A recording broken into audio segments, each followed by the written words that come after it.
is trust your senses. I think this is inclusive because trust is also a concept of sociology since Yereven and recently Luma. Then we have two papers on the politics of memories. The first one is about the construction of an ethnic community through the story of their sufferings. The second one is about a very, very sensitive question in East Asia, question of the legacies of war and nationalism in Japan, China, and Taiwan. The fourth paper is related to cultural sphere. It is about the birth of animation industrial base during the wartime. The last paper develops the question of mobility and migration during post-war period by analyzing the case of Japanese war brides. I hope these papers allow to develop a new domain of sociology, war and society. So now I ask Ralph to play a role of Jefferson. Yes, we are divided in a traditional good cop, bad cop situation. This was the good cop. I would like to remind all the speakers to please limit yourself to 15 minutes. Otherwise, we will probably not even be able to finish all the papers, let alone have a good discussion. And I would like to ask Igor to please comments in the presentation. May I turn this computer this way so I can change the slides? Okay.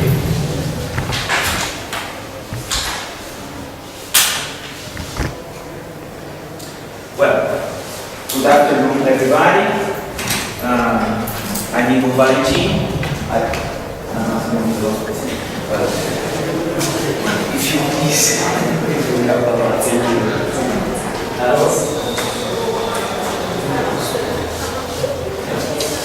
I come from Technical University of Lisbon in Portugal, and this paper focused about a campaign created in London in 2007 that, as the convener said, talks about trust.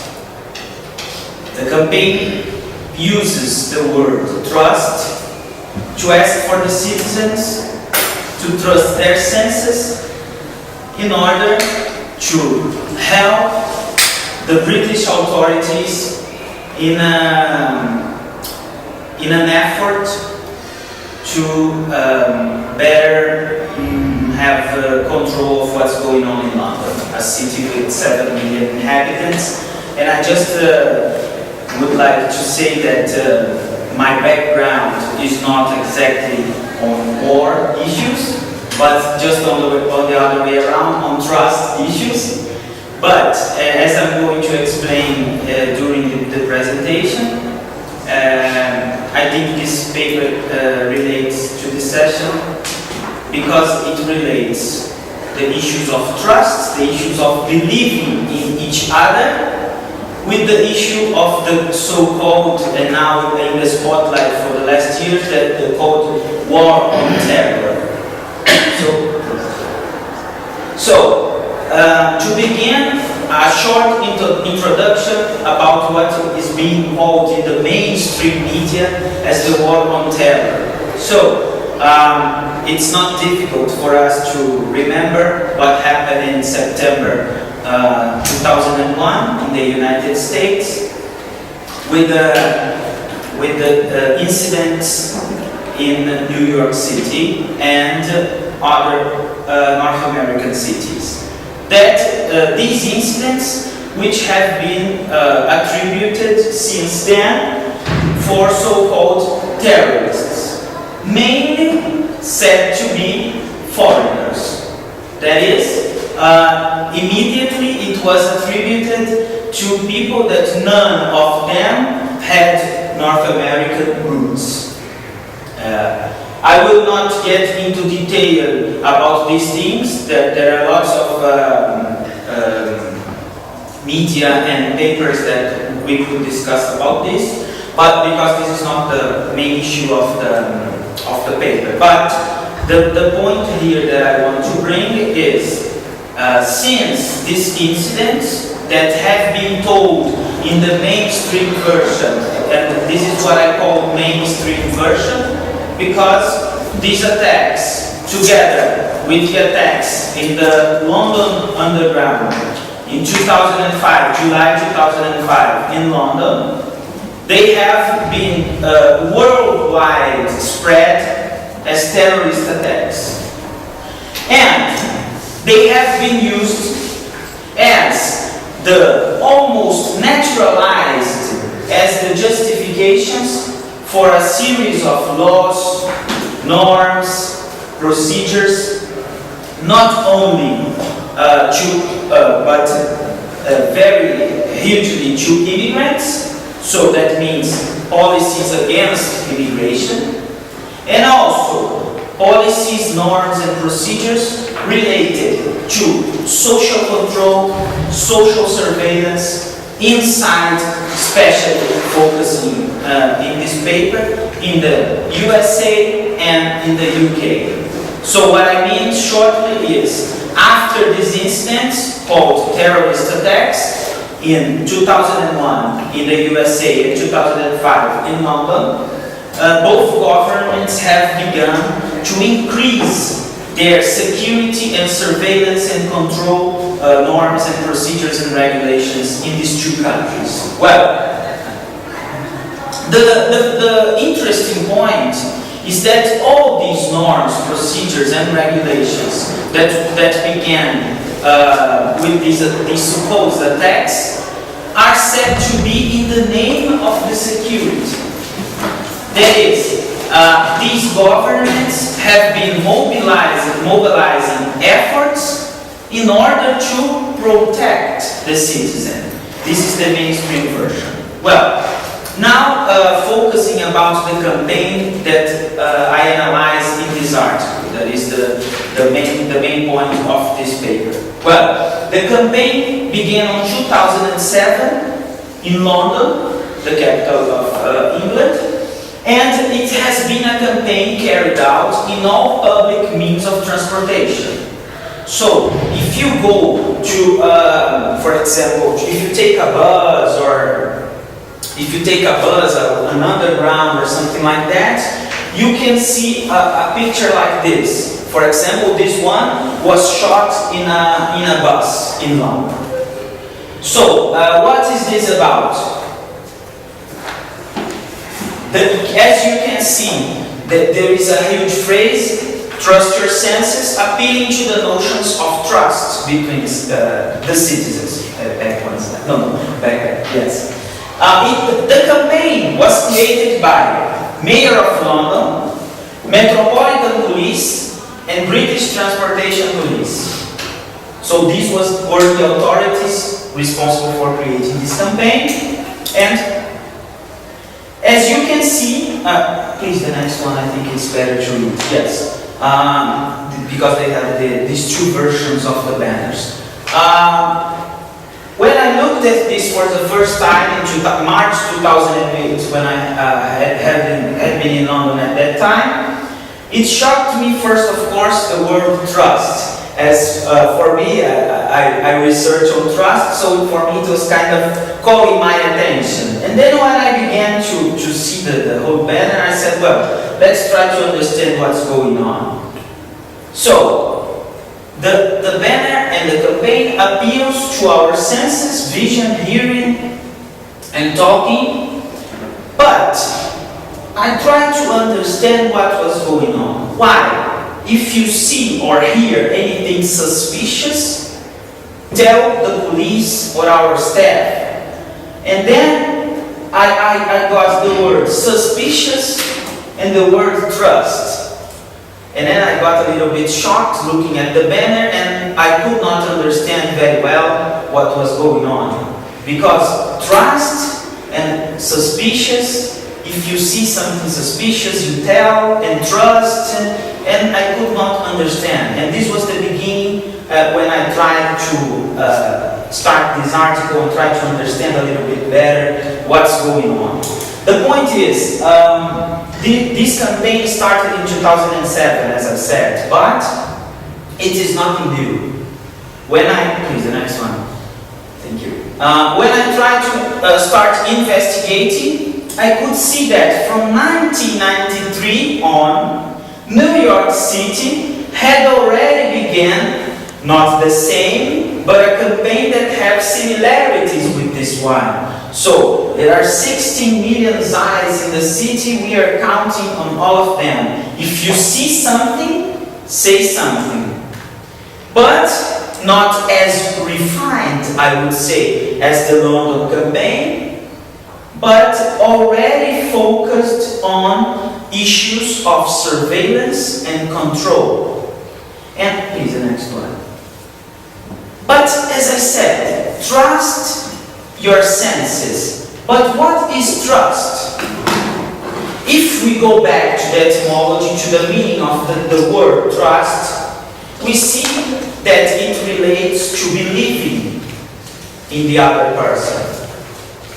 And that some sociologists, some political scientists, some anthropologists, some administrators, managers, all of them have different concepts and different lines of investigation related to trust. But to the extent of this paper, I focused on especially Zimmer, Luhmann, and Mollering, more on sociological approaches to trust, and more specifically to interpersonal trust, to understand that trust is strictly related to believing on the other one, on acting as if the actions of another person would be less uncertain to you. So, I take these notions of trust. I will not get into details because then I would take so much time to talk about references and so on, but if anyone is interested in reference or in discussing this later, we can talk about this. But the main point of the article is that I want to bring not answers, but questions for us to think about relating to this campaign. So, if trust is something related to believing on each other, how a campaign like this that asks for the citizens, for the people that use a public transportation, to trust their senses and at the same time to be alert, to be aware that something suspicious can happen at any time with anyone, how does a campaign like this influence our very notion of trust? So, this campaign can end up fostering a sense of suspicion among people, because at the same time it uses a huge banner of trust. At the same time, it asks for you to look and to hear for something suspicious from other people that are together with you in the public transportation. So, can this campaign, for example, be analyzed separately from issues, for example, as the surveillance industry or the war on terror? Was it a mere coincidence that the campaign began after the supposed terrorist attacks? Was it a mere coincidence? So, the two reflections that I want to leave for, if you want to discuss later, are to what extent campaigns like this one that uses trust in order to spread suspicion between people, to what extent they end up making the people, in this case it was in London, to what extent a campaign like this can make, instead of developing trust and love between people, this campaign can end up spreading just its opposite. I mean, suspicion, fear of the ones that, for example, in this case, take the same public transportation with us. And lastly, if we think about these notions of trust, as I said before, trust as believing in the other person, how does a supposedly war on terror to make us safer uses our trust in our colleagues as a way of fostering just the opposite, suspicion and fear? So this is it. And just two questions, my last slide. What can we, and I will read this one, what can be expected when one of our most intimate and human feelings, like trust, is used towards the spread of suspicion? And do we want to make it different? What we, academics, researchers, sociologists or not, doesn't matter, what can we do to make it different? Do we want to? So thank you for the attention.